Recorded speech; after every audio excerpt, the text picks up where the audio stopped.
तो ये आपके सिस्टम का सबसे अहम हिस्सा होती है BIOS, basic input output system. ये वो स्पेस है आपके सिस्टम की, यानी ये आपके मदरबोर्ड पे मौजूद होती है। और ये क्या काम करती है, ये जो बेसिक सिस्टम के प्रोग्राम्स हैं, जो बेसिक एप्लीकेशंस हैं, बेसिक फाइल्स हैं, जो किसी भी सिस्टम को बूटअप कराने के लिए ज़रूरी होती हैं, वो बायोस में होती हैं। तो बायोस चिप होती है। तो उसके बारे में जो जो चीज़ें हमने पढ़ी थी, तो उसमें सबसे पहले ये वाली चीज़ थी, आई होप आपने ये चीज़ नोट डाउन कर ली हो, कि जब आप कंप्यूटर का स्टार्टअप लेते हो, जब कंप्यूटर स्टार्ट होता है तो ऑपरेटिंग सिस्टम लोड होता है। तो ऑपरेटिंग सिस्टम तो हार्ड डिस्क में मौजूद होता है, तो वो हार्ड डिस्क से जो लोड होगा, ठीक है ना, तो वो जो चीज़ कहलाती है वो बूटिंग अप कहलाती है। दूसरी चीज़, ये जितना का सारा जितनी भी स्टार्टअप की फाइल्स होती हैं, ये आपके पास जब हम कहते हैं बायोस के अंदर जाती हैं, ये जितनी भी files necessary to boot up the system होती हैं, तो ये बायोस में जाती हैं। और BIOS basic input output system है, और फर्मवेयर हम उस बायोस को दूसरा नाम कहते हैं, कि बायोस को हमने जो दूसरा नाम दिया होता है वो हम फर्मवेयर कह रहे होते हैं। और फर्मवेयर को हम इस तरह से डिफाइन करते हैं कि ये एक ऐसी चीज है जो low level control for device, low level control का मतलब ये होता है जो कंप्यूटर की सिस्टम बेसिक चीजों को देखे। तो इसमें हमने पढ़ा था कि ये होती क्या है, ये होती है double E PROM. Double E PROM के बारे में मैंने आपको बताया हो। डबल ई प्रॉम कहते हैं electrically erasable programmable read only memory. जो यूएसबी फ्लैश मेमोरी होती है आपकी, जो यूएसबी आप इस्तेमाल करते हो, तो वो जो चिप होती है वो डबल ई प्रॉम होती है। इलेक्ट्रिकली इरेजेबल का मतलब, आप जैसे फॉर्मेट का बटन दबाते हो, यूएसबी लगी हुई होती है, तो वो फॉर्मेट हो जाती है। तो इसका मतलब है आपको किसी खास मैकेनिज्म की जरूरत नहीं है। आपने सिंपल सिंपल क्या किया, आपने राइट क्लिक करके फॉर्मेट का बटन दबाया और वो फॉर्मेट हो गई। तो बायोस के अंदर तो ये सारी चीजें होती हैं। तो बायोस के अंदर एक चिप होती है सीमॉस की चिप, जिसमें लगा हुआ होता है सेल बैटरी, सीमॉस बैटरी होती है। तो बायोस की सेटिंग उसमें बेसिकली इंस्टॉल्ड होती है, या कह सकते हो सेव होती है। ये सीमॉस बैटरी अगर आपको नजर आए, तो ये सीमॉस बैटरी अगर आप रिमूव कर देते हो, ये जो सीमॉस बैटरी आपको नजर आ रही है, तो इसको रिमूव करने से ये होता है कि आपकी बायोस की सेटिंग सिस्टम डिफॉल्ट्स पे चली जाती है, बाय डिफॉल्टेड पे चले जाती है। हो सकता है आपने सिस्टम की सेटिंग्स को चेंज किया हो। सिस्टम की सेटिंग को चेंज करने से मुराद ये है कि आपने सेटिंग में ये डाला हो कि बूटअप डिवाइस जो है वो पहले यूएसबी होगी, फिर ऑपरेटिंग सिस्टम लोड होगा। मैं अगर आपको दिखाऊं, शायद आपकी कभी नज़र से गुजरा हो, तो बायोस इस तरह की होती है, बायोस। और शायद किसी ने देखा भी हो, ये तो पुरानी स्क्रीन आ रही हैं, जैसे ये ब्लू कलर की स्क्रीन नज़र आ रही है। ये जब आपका सिस्टम स्टार्ट होता है तो आप F2 F4 F7 F8 कोई भी बटन दबाते हो, डिपेंड करता है कौन से मैन्युफैक्चरर का बना हुआ है। तो उस मैन्युफैक्चरर के हिसाब से बायोस की सेटिंग खुल जाती है। अब देखो, दे रहा है स्टैंडर्ड सीमॉस फ्यूचर चिपसेट की सेटिंग्स दे रहा है, पावर मैनेजमेंट दे रहा है। तो इसमें एक छोटी सी बात है, इस पे ना एक पासवर्ड भी लगता है शुरू में। एक तो वो पासवर्ड होता है जो आपकी विंडोज पे लगता है, देखो लिखा हुआ नजर आ रहा है, set user password, set user password. तो यहाँ पे क्या होता है, अगर आप अपने सिस्टम को इनिशियली यानी शुरुआत होते ही पासवर्ड प्रोटेक्टेड करना चाहते हो, तो आप उसको पासवर्ड प्रोटेक्टेड वहीं कर दोगे, यानी ऑपरेटिंग सिस्टम तक भी नहीं पहुंच पाएगा। आपसे इनिशियली हार्ड डिस्क का पासवर्ड मांग लेगा। तो ये जो सीमोस बैटरी मैं आपको दिखा रहा था ना, इस सीमोस बैटरी को जब आप रिमूव करोगे तो आपका ये पासवर्ड रीसेट हो जाएगा। वो ये बात बता रहा था, आगे कहीं इसमें ये बात लिखी हुई भी हो कि जितनी भी सेटिंग्स होती हैं, the BIOS settings are stored on CMOS chip. तो ये सीमॉस जो होती है वो पावर्ड अप होती है हर वक्त, क्योंकि ये रिचार्जेबल होती है। अभी मेरा लैपटॉप चल रहा है तो ये बैटरी रिचार्जेबल है। बंद कर दूंगा तो बंद करके जब दोबारा भी खोलूंगा तो मुझे टाइम प्रॉपर मिलेगा। 5:11 हो रहे हैं, 2 घंटे बाद खोलूंगा 7:11 हो रहे होंगे। तो इस बैटरी की वजह से मेरे सिस्टम का टाइम भी चलता रहता है।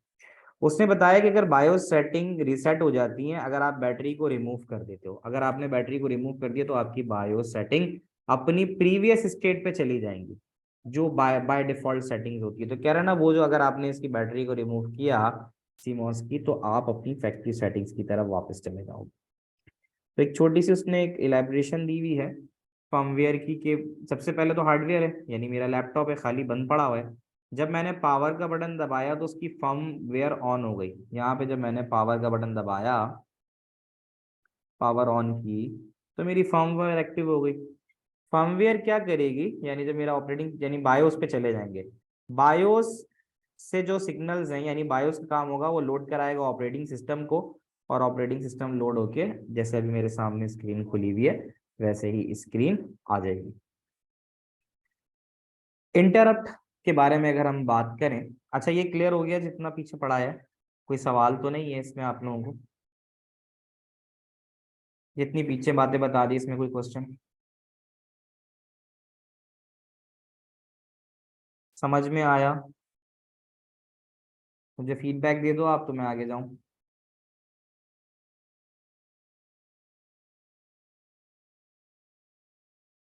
जी Hamza, Ayan, Haris, is that clear?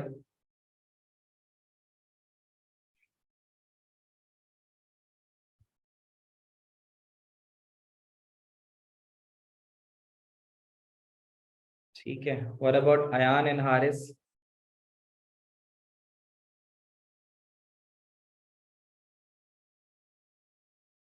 मैं आगे बढ़ता हूँ। अब मैं बात कर रहा हूँ इंटरप्ट की।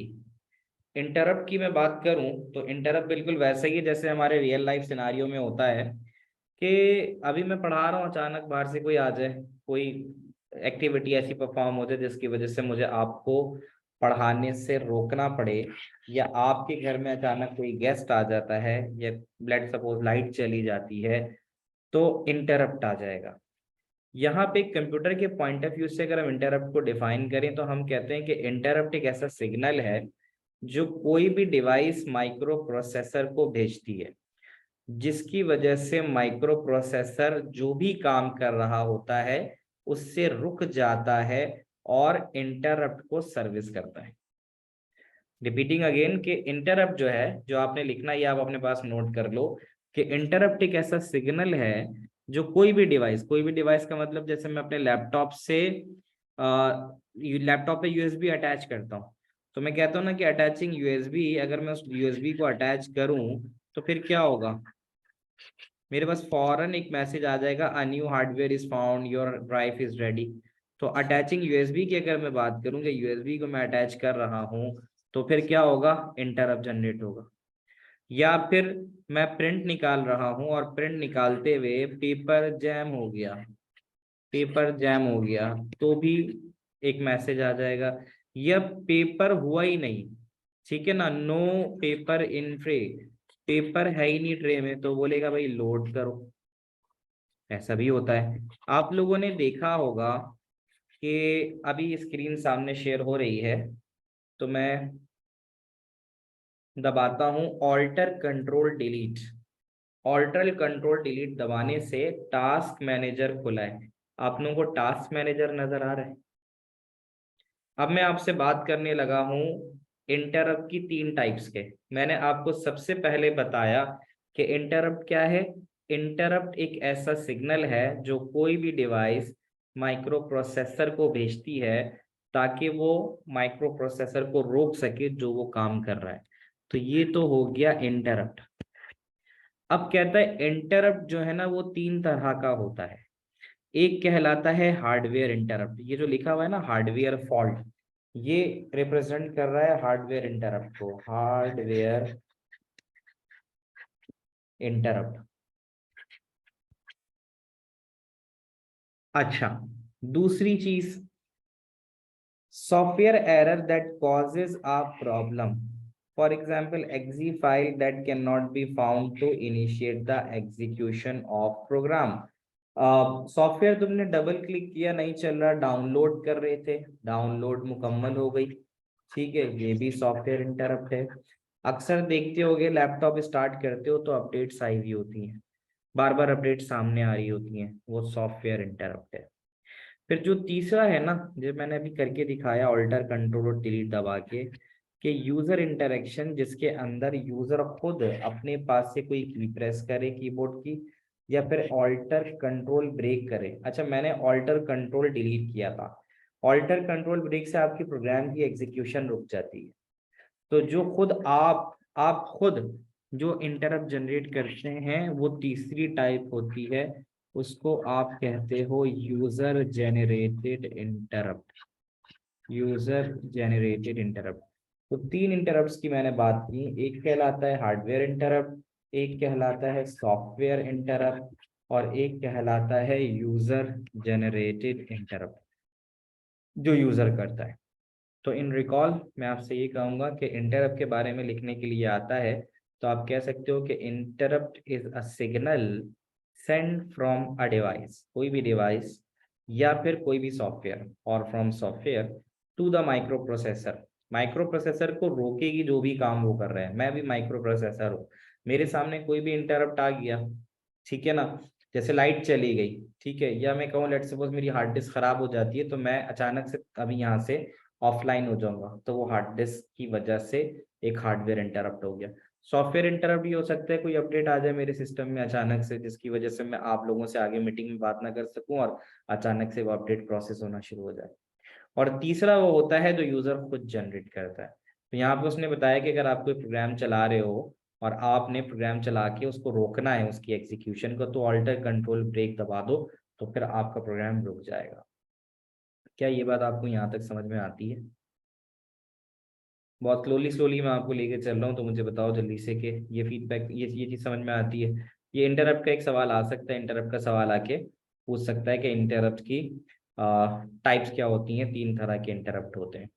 अच्छा, उसमें फिर एक चीज़ अहम है कि इंटरप्ट आ गया। अब जब इंटरप्ट आ गया तो इंटरप्ट आने के बाद वो किस तरह से उसकी प्रोसेसिंग होती है।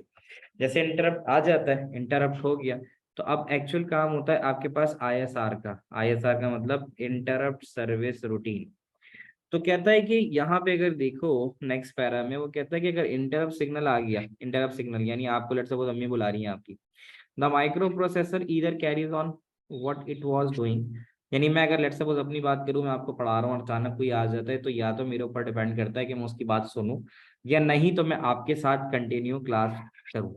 तो उसमें लिखा है कि माइक्रो प्रोसेसर या तो कैरी ऑन करेगा जो वो कर रहा होता है, या तो फिर अपने काम को वो रोकेगा जिसकी वजह से इंटरप्ट हुआ है। और फिर कंप्यूटर ये आइडेंटिफाई करेगा कि इंटरप्ट की टाइप क्या है, उसके लेवल क्या है, क्या हाई प्रायोरिटी है, लो प्रायोरिटी है। तो वो कह रहा है ना इंटरप्ट प्रायोरिटी के ऊपर देखेगा। तो उसमें क्या कहता है कि इंटरप्ट की वजह से आप मल्टीटास्किंग कर सकते हो। देखो इंटरप्ट नहीं होगा तो फिर हम एक ही वक्त में एक ही काम करते रहेंगे ना। तो एक तो ये कह रहा है कि इंटरप्ट होना चाहिए। अब कहता है इंटरप्ट में कहता है कि एक एग्जाम्पल है, जैसे अगर आप कोई फाइल डाउनलोड कर रहे हो, और downloading a file from internet at the same time as listening to some music from library. आप गाना भी सुन रहे हो और फाइल भी डाउनलोड कर रहे हो। तो कहता है इंटरप्ट जो क्या करेगा, allow these two functions to coexist and the user has the impression that both functions are being carried out simultaneously.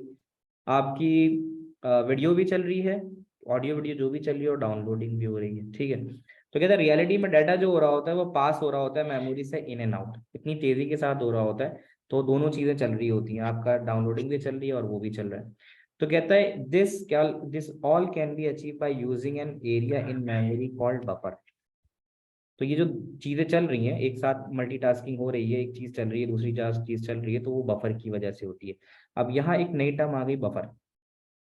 तो कहते हैं बफर क्या है। आप कहते हो आपके बफर है आपके सिस्टम में वो एरिया, क्या लिखा हुआ है कि बफर इज एन एरिया, यहाँ से जस्ट अ मिनट। तो मैं बफर को इस तरह से डिफाइन करूंगा कि देखो बफर आपकी मेमोरी का वो एरिया है जो टेम्परेरी डाटा को स्टोर करता है। नंबर वन, एक बात आपने याद रखनी है, देखो लिखा हुआ है कि a buffer is a memory area that stores data temporary. Buffer computer का वो हिस्सा है जो डाटा को टेम्परेरी स्टोर करता है।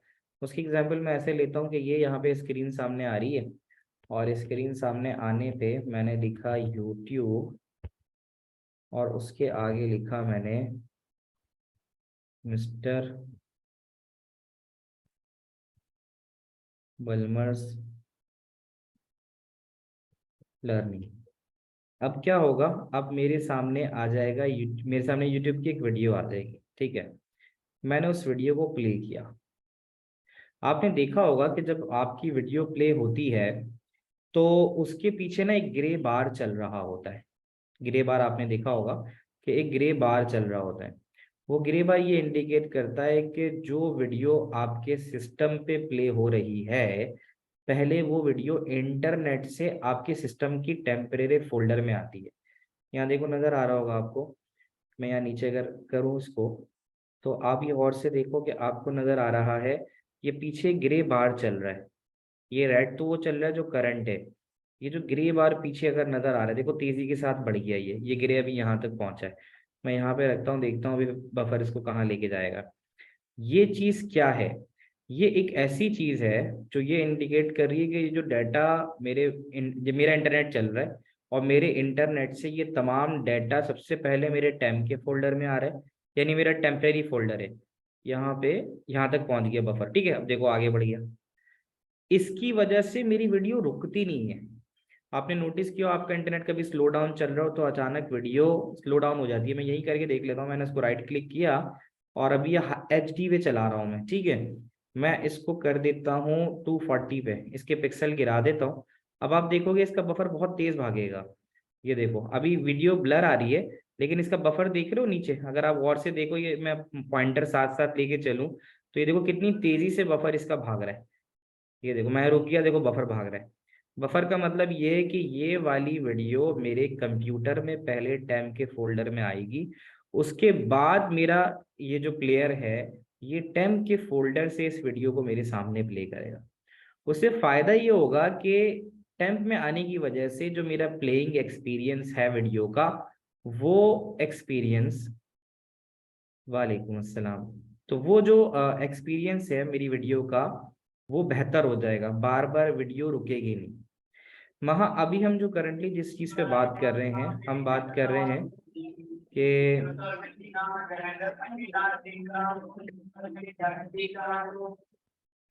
अच्छा, जो हम बात कर रहे हैं अभी, वो वहाँ ये बात कर रहे थे कि इंटरप्ट की बात कर रहे थे। इंटरप्ट वो सिग्नल होता है हमारे सिस्टम में, जो हमारे सिस्टम में कोई भी एक ऐसा सिग्नल, ठीक है, वो सिग्नल आके हमारे सिस्टम में जो हम टेम्परेरी काम कर रहे होते हैं ना, उस टेम्परेरी मतलब उस काम को टेम्परेरी तौर पे स्टॉप कर देता है। अभी मैंने टेम्प लिखा ना, तो मेरे टेम्प के फोल्डर में, क्या आपको स्क्रीन नजर आ रही है मेरी? ठीक है, ठीक है, तो स्क्रीन नजर आ रही है। स्क्रीन पे आप देखो, मैंने यहाँ में गया रन पे, रन पे जाके ये रन आ गया, रन पे जाके मैंने लिखा टेम्प। ये देखो टेम्प, टेम्प जैसे लिख के मैंने एंटर किया, मेरा टेम्परेरी फोल्डर खुल गया। ये मेरे सी ड्राइव का वो हिस्सा है जो डाटा को टेम्परेरी मेरे पास जो फाइल्स आ रही होती हैं उसको रख रहा होता है। ये अभी भी जो यूट्यूब पे वीडियो चल रही है ना, इसका पहले जो कंटेंट है वो टेम्परेरी यहाँ आ रहा होगा। इसलिए कि अगर वीडियो डायरेक्ट प्लेबैक करूंगा ना, मैं डायरेक्ट प्लेबैक करूंगा, डायरेक्ट प्लेबैक होने से ये मुझे मसला होता रहेगा कि अगर मेरे इंटरनेट की स्पीड स्लो डाउन होती है ना, मेरी वीडियो ठीक से नहीं चलेगी। ये वजह है। और अगर बफर डाल दूंगा तो बफर का फायदा ये होगा कि बफर मेरे प्लेइंग एक्सपीरियंस को खराब नहीं करेगा। देख लो यहाँ पे मैंने सेट, अभी देखो, अभी अगर गौर से देखो, देखो बफर कहाँ तक पहुंचा है।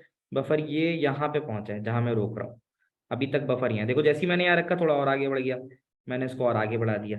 अब मेरा कर्सर वहीं रुका है, देखो बफर आगे बढ़ गया। तो इसका मतलब है बफर वो हिस्सा है आपकी कंप्यूटर मेमोरी का जो डाटा को आपके सिस्टम में स्टोर करवाते हैं। देखो मैंने अब इसकी क्वालिटी अच्छी कर दी, अब इसका बफर यहाँ जा रहा है, देखो ये बफर इसका चल रहा है। मुझे एक बात का जवाब दो, अगर मैं एक डाटा है प्रिंटर पे भेजता हूँ, ठीक है, और प्रिंटर पे भेजते ही साथ मैं अपना सिस्टम बंद कर देता हूँ, व्हाट डू यू थिंक क्या होगा? मैंने ये वाली फाइल है ना, ये वाली PDF फाइल है, मैं इसको प्रिंटर पे भेजता हूँ यानी प्रिंट करने के लिए, और अपना कंप्यूटर बंद कर देता हूँ, what do you think, print होगा कि नहीं होगा? हाँ बिल्कुल सही, वहां ने बताया, अच्छी एग्जाम्पल दी कि अगर हमारे पास इंटरनेट चल रहा है, चलते चलते बंद हो गया, तो बफरिंग जहां तक कोई भी होती है वहां तक वीडियो चलती है। Very nice. तो मुझे ये बताओ, मेरा सवाल ये है कि प्रिंटर में मैंने प्रिंट भेजा, अपने लैपटॉप से कंट्रोल P का बटन दबाया, कंट्रोल P का बटन दबाते ही साथ प्रिंट आ गया, प्रिंट का मैंने बटन दबा दिया और प्रिंट भेज दिया। अब मैं लैपटॉप बंद कर देता हूँ, क्या प्रिंट होगा या नहीं होगा? इसका जवाब मुझे दो। 50 पेजेस का प्रिंट था, मैंने प्रिंट का बटन दबा के कंट्रोल P करके भेज दिया और उसके बाद लैपटॉप बंद कर दिया अपना, डाटा प्रिंटर में चला गया। अब मुझे बताओ प्रिंट होगा या नहीं होगा, इसका जवाब मुझे बता दो। अयान आज कोई पार्टिसिपेशन नहीं आ रही है आपकी तरफ से, हारिस कोई जवाब नहीं आ रहा, कुछ ना कुछ सर बताओ। मैंने आपको मैसेजेस भेजे तो हैं, लेकिन आपको क्वेश्चन पूछे हैं, लेकिन आपके पास आ नहीं रहे। क्वेश्चन भेजें क्या, व्हाट्सएप पे भेजें? नहीं, मैंने जूम पर ही भेजे। से कैसे, अगर हम जाके देखें चैट बॉक्स पे तो तुम्हारा कोई मैसेज नहीं आ रहा, ऐसा क्यों हो रहा है भाई? मैं आपको मैसेजेस का स्क्रीनशॉट लेके आपको भेज देता हूँ ऐसा व्हाट्सएप पे। क्यों हो रहा है? होस्ट एंड कोस्ट आ तो रहा है, दोबारा भेजना, चलो check, अब देख लेना, हैरत है। तो मैं ये कह रहा हूँ, इसका जवाब मुझे बताओ कि क्या क्या लगता है आप लोगों को, अपनी अपनी ओपिनियन दो कि प्रिंट आपने भेजा और प्रिंट चला गया, ठीक है, ये मेरे पास क्यों नहीं आ रहे जो आपने भेजे?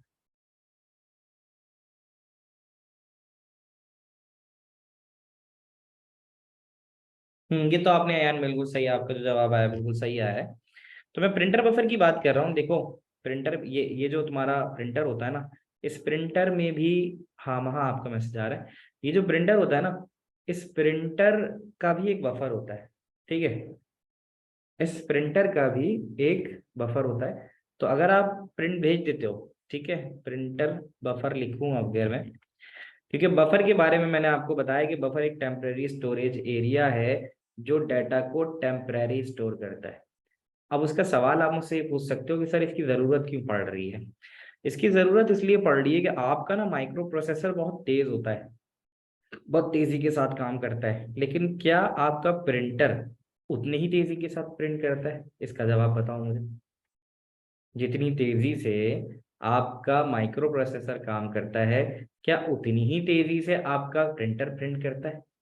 इसका यकीनन जवाब होगा नहीं, क्योंकि प्रिंटर की तो स्पीड अपने हिसाब पे है ना, इंकजेट प्रिंटर या वो प्रिंटर की स्पीड तो फर्क पड़ेगा प्रिंटर की स्पीड पे। तो इसीलिए आप प्रिंटर का बफर रखते हैं, ठीक है ना, इसलिए रखते हो कि अगर आपने 40 50 जितने भी पेजेस आपने भेजे हैं, सबसे पहले प्रिंटर के बफर में चले जाएं, ताकि प्रिंटर उसको अपनी स्पीड के हिसाब से भेजता चला जाए। ये एक लॉजिकल सा कॉन्सेप्ट है, लॉजिकल कॉन्सेप्ट मतलब उसमें आपको मैं कहीं दिखा नहीं सकता, लेकिन एक टेम्परेरी स्टोरेज एरिया, ठीक है, आपके सिस्टम में होता है। प्रिंटर बफर अगर मैं यहाँ लिखूं सर्किट तो शायद कहीं आ जाए कि आपके प्रिंटर में भी एक जगह होती है जहाँ डाटा टेम्परेरीली स्टोर होता है और फिर प्रिंटर की स्पीड के हिसाब से वो डाटा आगे जा रहा होता है। तो शायद ये जो कार्ड नजर आ रहे होंगे आपको, ये क्या बता रहा है? तो इसी तरह कोई चिप होती है आपके प्रिंटर को खोलने पर, इसी तरह की कोई ना कोई आपको चिप मिलेगी। देखो हाँ ये दिखा रहा है कि प्रिंटर का ई प्रॉम, ये देखो, ये तुम्हारे प्रिंटर के इनसाइड चिप है जो टेम्परेरीली डाटा को होल्ड करती है। सीपीयू बहुत तेजी से प्रोसेस करता है, सीपीयू की स्पीड बहुत तेज है, उसको कोई मैच नहीं कर सकता, इसीलिए सीपीयू का डाटा प्रिंटर तक जब चला जाता है तो प्रिंटर उसको अपनी स्पीड के हिसाब से प्रोसेस करता है। This is what all the buffer is. अब एक एग्जाम्पल है, यहाँ देखते हैं, ठीक है, तो ये तो अच्छा, ये तो ये बात आ गई प्रिंटर का बफर होता है। दूसरी बात ये होती है कि प्रिंटर, जैसे उसने कहा ना कि प्रिंटर जो बफर है वो आप वीडियो में भी यूज कर सकते हो। तो कहता है ना कि when you are downloading a movie from internet, to compensate for the difference between download speed and the data requirement of receiving device. Receiving device किस तरह से डाटा रिक्वेस्ट ले रही है, और या फिर तुम्हारे कंप्यूटर की डाउनलोड स्पीड कितनी है। अगर तुम्हारे कंप्यूटर की डाउनलोड स्पीड स्लो डाउन है तो तुम प्रिंटर का बफर यानी वीडियो को प्ले करके थोड़ी देर छोड़ दो। अगर आपको लगता है कि आपकी स्पीड कंप्यूटर की थोड़ी स्लो है तो आप प्ले करो और छोड़ दो, थोड़ी देर बाद आप देखोगे आपका बफर फुल हो चुका होगा मेमोरी का, यानी वीडियो मेमोरी का, और आप उस वीडियो को देख सकते हो। तो कहते हैं the data transmission rate of movie file from web server to buffer must be greater than the rate at which data is transmitted from buffer to media player. वो कह रहा है कि the data transmission rate of the movie file from the web server, किसी web server से, Netflix से देख रहे हो या किसी भी, जैसे web movie file from the web server का मतलब यूट्यूब ही समझ लो, तो यूट्यूब से कह रहा है ना, the data transmission rate of the movie file from the web server to the buffer must be greater than the rate at which data is transmitted from buffer to media player. यानी आपकी जो speed है internet की वो ज्यादा होनी चाहिए, किससे, उस बफर की स्पीड से जो डाटा को मीडिया प्लेयर पे भेज रहा है। अगर ऐसा नहीं होता, अगर बफर होता ही नहीं, तो आपकी मूवी फ्रीज हो जाती, चलती नहीं। या तो फिर ऐसा होता कि आप अगर लाइव स्ट्रीमिंग देख रहे हो और बफर नहीं है, तो ऐसा होता कि बॉलर ने बॉल कराई, लेट सपोज 1.5 ओवर्स हो गए थे और आपका ट्रांसमिशन रुक गया, यानी डाटा स्लो डाउन हो गया, ट्रांसमिशन रुक गई, तो फिर क्या होगा, फिर जब दोबारा चलेगी तो पता चलेगा कि अब 2.4 ओवर हो गए, जो बीच का सारा हिस्सा था वो निकल गया। अगर बफर नहीं होगा तो ऐसा होता। अच्छा, बाकी अयान का मैं रिस्पॉन्स कर दूं, the printer buffer record the data needed to print like page one is printed where other pages are stored in the buffer. ये बात भी सही है, buffer is like a wait list and the processor is carried out when printing is in the process or the buffer holds says different tasks given by the user। अच्छा, तीसरा वाला तो नहीं है, और वेटलिस्ट भी नहीं बोल सकते आप, पहला वाला बोल दोगे कि printer buffer is a temporary storage area. Ayaan, printer buffer एक टेम्परेरी स्टोरेज एरिया है जो एक साथ सारा डाटा उठा के अपने प्रिंटर बफर में डाल लेते हैं एंड देन फिर उसको स्टेप बाय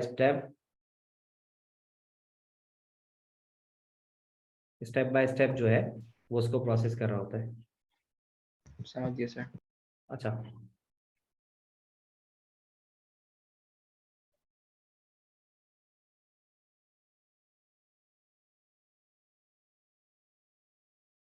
अच्छा ये आ गया। इसके बाद यूजर बफर, ये वाली कहानी तो मैंने आपको समझा दी, ठीक है। अच्छा, एक चीज कहता है कि जब जब इंटरप्ट आएगा, अच्छा अब एक ये बात कह रहा है कि इंटरप्ट और बफर ना ये मिला के साथ चलती हैं टर्म्स, इंटरप्ट और बफर। पेपर में सवाल आ सकता है कि भाई इंटरप्ट एंड बफर ये दोनों साथ मिला के कैसे चलती हैं, इंटरप्ट एंड बफर। इसकी एग्जाम्पल तो आप ऐसे भी ले सकते हो कि वीडियो प्ले हो रही है और इंटरनेट रुक गया, आपको मैसेज मिल जाएगा this video can not be played back, इस तरह की बात हो गई। और दूसरी चीज जो है, दूसरी चीज ये है कि जब आप प्रिंटर की बात करते हो ना, प्रिंटर में इसकी बड़ी अच्छी एग्जाम्पल है।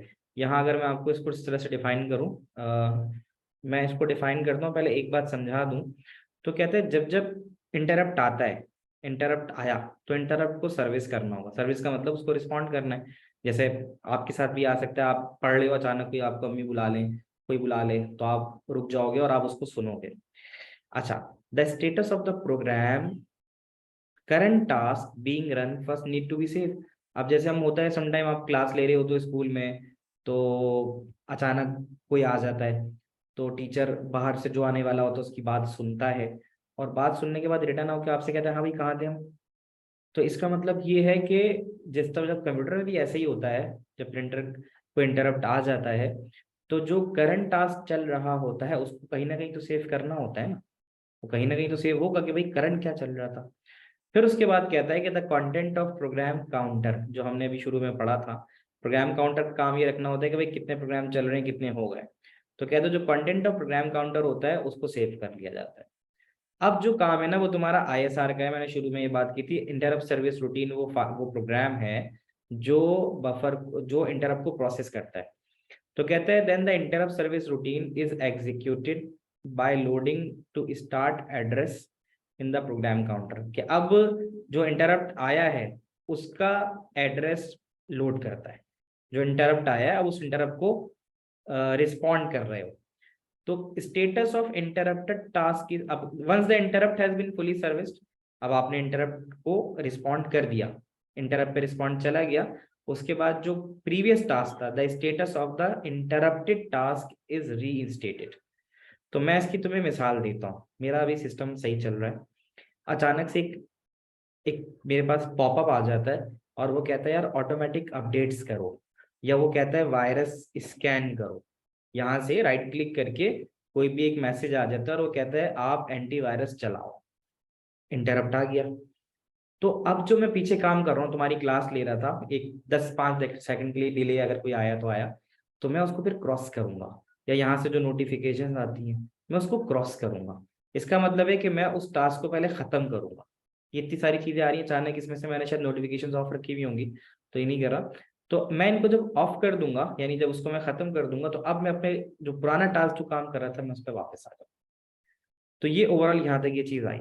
अब जो अगला आगे जिस चीज की तरफ हम जाना चाहते हैं, दैट इज कि बफर और इंटरप्ट साथ कैसे मिलके काम करते हैं, उसके लिए इस क्लास को अभी हम खत्म करेंगे यहाँ, और आप दोबारा से रिज्वाइन करो, तो फिर हम देखते हैं कि बफर और इंटरप्ट आपस में साथ कैसे काम करते हैं। तो क्लास को रिज्वाइन कर लो।